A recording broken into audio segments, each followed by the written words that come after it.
Hello everyone, I'm Marcus from Millox News, and today I'm bringing you a detailed analysis of the stock market for Tesla. Before we begin, I'd like to remind you that you can subscribe to our YouTube channel for daily and weekly updates on the stock market. Let's take a look at the charts. Just to backtrack a bit, 3 weeks ago we established ourselves above an 18-month descending channel top at 203.08. This week, when we did, I mentioned how the rising channel top of 271.37 was a 2 to 3 month target that might be realized faster, like within 3 to 5 weeks. We're 3 weeks into it, and we're approaching it. Probably we'll test it, I'm guessing, between now and the end of next week, as long as we continue holding above this low to mid to 40s. We didn't test this on Thursday, but we didn't stray too far from that 243.05 to 244.82 mark. If tested, it could contain selling through next week.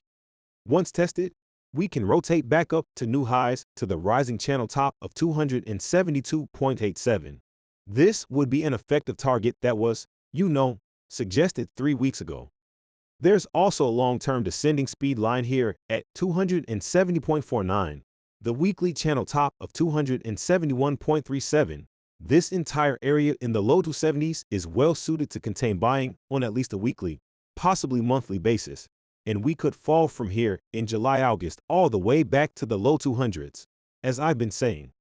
So, if you bought those out of the money calls of 265 to 275 several weeks ago when we had the buy signal, which is what I was mentioning at the time, you may liquidate some, if not all, of those out of the money calls once we push into this low 270s resistance.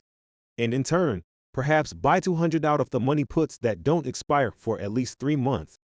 I don't think it'll take that long. It might take a month or two, but I'd say we would be susceptible to falling back into the low 200 area within 2 to 3 months of testing the low 270s. And the clear signal for that would be a settlement back below that 243.05 mid-band structure within this channel. So, if we close today below 240.305, that's another signal for liquidating some of those calls you might have bought a few weeks ago and taking some profits, because I think this market, if we were to close below 245.305, is highly susceptible to falling back to the long-term channel top of 203.08 once again within a matter of, the timing of that is next to impossible. But I will say within 3 to 5 weeks or less of closing below 240.305, that is our down pivot through the rest of June and into early July.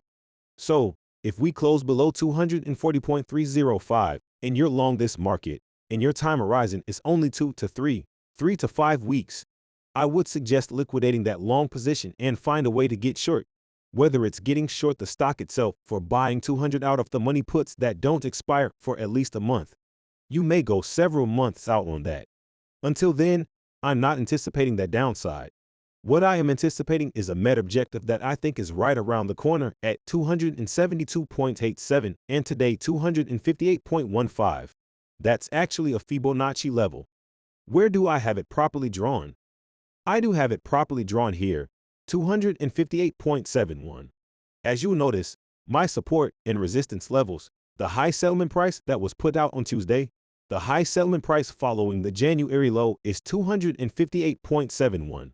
The high on Thursday was 258.95. I'm going to call that our upward pivot point for the day and into early next week. So, pushing our opening today above 258.71 signals 265.74 on an intraday basis. As you'll recall, I mentioned this before. It's this intermediate low area here. If you go back to the late summer of 2022, we had a kind of a triple top thing going on here. The intermediate low inside here was 265.74.